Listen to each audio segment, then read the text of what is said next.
Ես համոզված եմ, որ Միքայել Սրբազանի վրա որևէ ճնշում չի եղել եւ վարչապետ չառաջադրվելու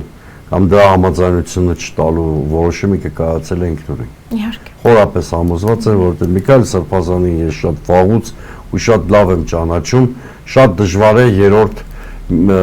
մարդկանց համար կամ երրորդ ուժերի համար որևէ միջամտությամբ նրան հակել այս կամ այն որոշման ընդունմանը։ Միքայել Սրբազանի որոշումն է, որը ես խիստ հարգանքով եմ մոտենում, ավելին ասեմ, չի կարելի, որպեսզի քաղաքական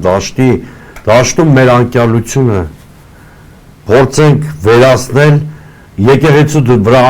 ու եկեղեցու սպասավորների վրա այնպիսի ֆունկցիաներ դնելով, որ իրենցը չեն։ Ես մշտապես ասել եմ, որ հայ առաքելական Սուրբ եկեղեցին նրա սպասավորները քաղաքակրթական եւ սոցիալական առաքելություն ունեն, քաղաքակրթական նշաձողեր սահմանելու առաքելություն ունեն եւ պետք չի, որ մեր անկարողության հետևանքով առաջացած վակումը փորձենք լրացնել այս մարդկանցով։ Ես լավագույն լուծում չեմ համարում, որ քաղաքական դաշտը այնքան ոչ կենսունակ լինի, որ իր շարքերից քաղաքական առաջնորդներ գտնելու փոխարեն փորձի այդ առաքելությունը դնել այս կամ այն Սրբազանի վրա։ Դա լավ լուծում չի։ Դա պետական եւ քաղաքական մտածողության դեֆիցիտի մասին է խոսում։ Ես լավ լուծում չեմ համարում այն, որ մենք քաղաքական լուծումներ գտնելու փոխարեն փորձում ենք պասպարվել եկեղեցու պատերի հետևում կամ եկեղեցականների վեղարի հետևում։ Սա քաղաքական համակարգի ռացիոնալության, քաղաքական համակարգի կենսունակության, քաղաքական համակարգի adekvatության մասին չի խոսում։ Այդ առումով ես ի սկզբանե խանդավառված չեմ եղել Էդմոն Մարուկյանի առաջարկով,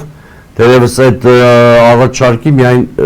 մի մասով եմ ողջունում, որ Էդմոն Մարուկյանը այնուամենայնիվ ամբիցիաները մի կողմ դրեց, բայց Միքայել Սրբազանի առաջարկի հետ կապված այնքան էլ խանդավառված չեմ եղել, մանավանդ որ մարդու հետ ոչ Էդմոն Մարուկյանը, ոչ Հովիկ Աղազարյանն ու Հակոբ Ասլանյանը, ոչ Հայաստան խմբակցությունը ճշտում չեն արել։ Եթե մարդու անձնական տեսակետը չեք հարցրել, իսկապես կալանքի տարվող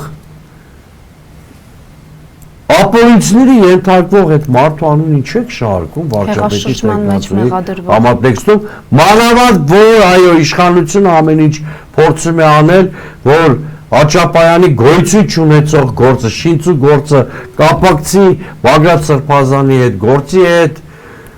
նա ընդհանուր համատեքստ ստեղծեն, որտեղ կարողանան խառնել նաև Սամվել Կարապետյանի գործոնը։ Ես դրա համար ասում եմ, այս պահին քաղաքական լուծումներ են պետք, որի փնտրտուքը բացառապես քաղաքական համակարգի առաքելությունը եւ պետք չէ, որ մենք մեր անկարողությունը փորձենք քողարկել եկեղեցու վրա կամ եկեղեցուն առաքելություն վերագրելով, որը բացարձակապես եկեղեցու գործը չէ։